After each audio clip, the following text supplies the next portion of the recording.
আসসালামু আলাইকুম সবাইকে। আশা করি আপনারা ভালো আছেন। আজ আমরা এসেছি আমাদের গর্ব বাংলাদেশ জাতীয় জাদুঘর ঘুরতে।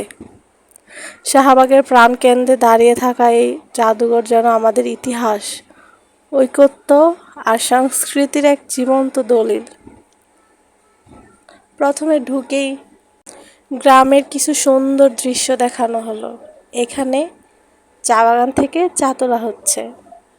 তারপর চলে আসলাম আমাদের জঙ্গল সুন্দরবন, যেখানে বাঘ দাঁড়িয়েছিল, হাতি ছিল। দৃশ্যগুলো অনেক সুন্দর ছিল। এখানে আবার হাতির শিং ছিল।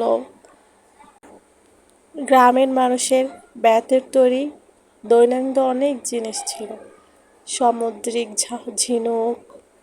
তারপর চলে আসলাম ফুলের রাজ্যে। এখানে সব রকমের ফুল ছিল,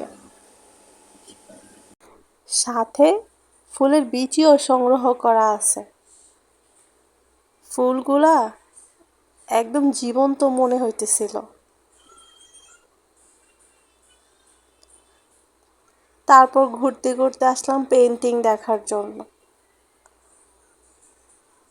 এখানে অনেক কবিদের পেন্টিং ছিল।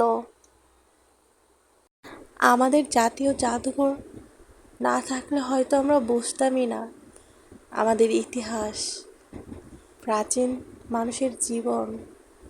হাঁটতে হাঁটতে সামনে হঠাৎ চোখে পড়লো আস্ত কঙ্কাল। আমি তো পুরো ভয় পেলাম। এখানে ছিল কাজী নজরুল ইসলাম আর রবীন্দ্রনাথ ঠাকুরের ভাস্কর্য। আমরা ওইখানে গিয়ে ধরতেছিল। ও এখন এত দুষ্ট হয়ে গেছে, ওর মতো শুধু দৌড়াইতেছে, ওকে আমি ধরতেই পারি না। এখানে অদ্ভুত এক প্রাণী আমার দেখা সব থেকে বেস্ট ছিল এই পালং শাকগুলা। এত সুন্দর নিখুঁত কারুকার্য, এখানে না আসলে হয়তো দেখতেই পারতাম না আগের মানুষের হাতের কাজ এত সুন্দর।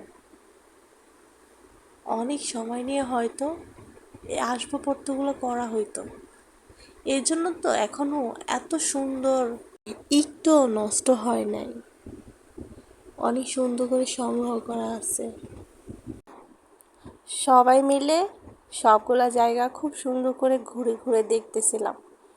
আবরারও খুব আগ্রহ সহকারে দেখতেছে। আবরার তো বাইরে ঘুরতে খুব পছন্দ করে, তাই ভাবলাম সবাই মিলে জাদুঘর থেকে একটু ঘুরে আসি। অনেক কিছু দেখাও হলো, শেখাও হলো, ভালো একটা সুন্দর সময় পার করা হবে। তার মধ্যে আমি কিছু ভিডিও করে রাখলাম আপনাদের সাথে শেয়ার করার জন্য। আজকে তাহলে এখানেই বিদায় নিচ্ছি। পরবর্তী ভিডিওতে আবার দেখা হবে। যদি আমার ভিডিওটা ভালো লাগে অবশ্যই একটি লাইক করে সাথে থাকবেন। আর যদি এই চ্যানেলে নতুন হয়ে থাকেন সাবস্ক্রাইব করে দেবেন প্লিজ। আর যারা সাবস্ক্রাইব করছেন তাদের সবাইকে অনেক অনেক ধন্যবাদ। আর যারা ফেসবুক থেকে দেখছেন পেজটা ফলো করে দিবেন প্লিজ। আজকে তাহলে এখানেই বিদায় নিচ্ছি। সবাই ভালো থাকবেন, সুস্থ থাকবেন। আল্লাহ হাফেজ।